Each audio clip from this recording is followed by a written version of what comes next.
सरसब्ज जंगल में एक पुरसुकून तालाब था जहां जानवर अपनी प्यास बुझाने आते थे। इस तालाब में एक समझदार और साबिर कछुआ काचो रहता था। काचो निहायत बुर्बार और अक्लमंद था। इसकी हिकमत के चर्चे पूरे जंगल में थे और सब जानवर इससे मशवरा लेते थे। लेकिन एक दिन जंगल पर कहत का साया छा गया। बारिश राग गई, दरख्त मुरझाने लगे और नदियां सूख गईं। तालाब का पानी भी तेजी से कम हो रहा था। जानवर खौफ और बेबसी में एक दूसरे की तरफ देख रहे थे।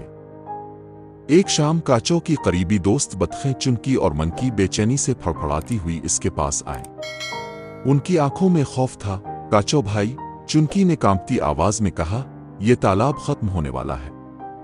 अगर हमने कुछ न किया तो हम सब प्यास से मर जाएंगे। काचो ने उदासी से तालाब की सुकड़ती हुई सतह को देखा और एक लम्हे के लिए इसका दिल भी दहुल गया। लेकिन फिर इसने खुद को संभाला और पुरसुकून लहजे में कहा, घबराओ मत दोस्तों, हमें हिम्मत से काम लेना होगा। कुछ देर गहरी सोच के बाद उसके चेहरे पर रोशनी की एक लहर दौड़ गई। मेरे पास एक हल है। बतखें उम्मीद से इसकी तरफ देखने लगे। जंगल के पार एक बड़ी झील है जहां पानी की कोई कमी नहीं। काचो ने जोश से कहा। चुनकी ने खुशी से प्रों को झटका। ये तो जबरदस्त ख्याल है, लेकिन काचो भाई तुम हमारे साथ कैसे जाओगे? काचो मुस्कुराया, हमें एक तरकीब निकालनी होगी।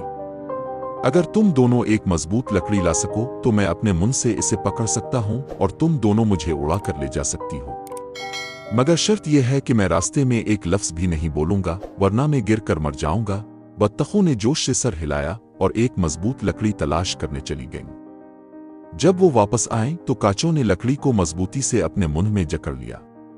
बत्तखों ने लकड़ी के दोनों सरों को अपनी चोंच में पकड़ा और फिजा में बुलंद हो गईं। जैसे ही काचो जमीन से बुलंद हुआ, इसके दिल में खौफ की एक लहर दौड़ गई। तेज हुआ इसके खौल से टकरा रही थी, लेकिन वो हौसला मंद रहा। नीचे जंगल के जानवर हैरत से उन्हें देख रहे थे। देखो, बंदरों ने खुशी से शोर मचाया, अक्लमंद काचो हुआ में है। हिरन ने खुश होकर तालियां बजाईं। ये सुनकर काचो का दिल खुशी से भर गया। इसकी ख्वाहिश हुई कि वो सबको बताए कि ये इसकी अक्लमंदी का कमाल है कि वो कितना होशियार और काबिल है। लेकिन फिर खुद पर काबू पाना मुश्किल था। आखिरकार उसके सब्र का दामन छूट गया और वो फख्र से बोलने के लिए मुंह खोल बैठा। और तभी लकड़ी उसके जबड़ों से निकल गई। गिरने का खौफ, अचानक सब कुछ बदल गया। हवा में मुअल्लक काचो एक लम्हे के लिए झटका खा गया, फिर वो तेजी से नीचे गिरने लगा। जंगल के जानवरों की चीखें बुलंद हुईं, काचो गिर रहा है। बत्तखों ने दहशत ज़दा होकर नीचे देखा, लेकिन वो कुछ ना कर सके। काचो का दिल जोर जोर से धड़कने लगा। इसकी आंखों में खौफ आतर आया। ये मैंने क्या कर दिया? इसने दिल ही दिल में सोचा। वो नीचे एक झाड़ी में जा गिरा। दर्द की तेज लहर उसके खौल में दौड़ गई, लेकिन खुशकिस्मती से जमीन नरम थी, इसलिए वो जिंदा बच गया। जंगल के सब जानवर उसके गिर्द जमा हो गए। चुनकी और मनकी भी फौरन नीचे उतरी और तड़प कर बोले, काचो भाई, तुम ठीक हो? काचो ने सर झुका लिया। इसकी आंखों में शर्मिंदगी थी। ये मेरी बेसब्री और गुरूर का नतीजा था। अगर मैं खामोश रहता तो महफूज रहता। मैं अपनी अक्ल की तारीफ सुनकर मगरूर हो गया और ये सब भूल गया कि मेरी जान किस खतरे में थी। जानवर खामोशी से इसकी बात सुन रहे थे। हिरन ने आहिस्ता से कहा, हम सबको इससे सीखना चाहिए कि बाज औकात खामोशी ही सबसे बड़ी अक्लमंदी होती है। बतखें मुस्करा कर बोले, हम खुश हैं कि तुम जिंदा हो, लेकिन अब क्या करें?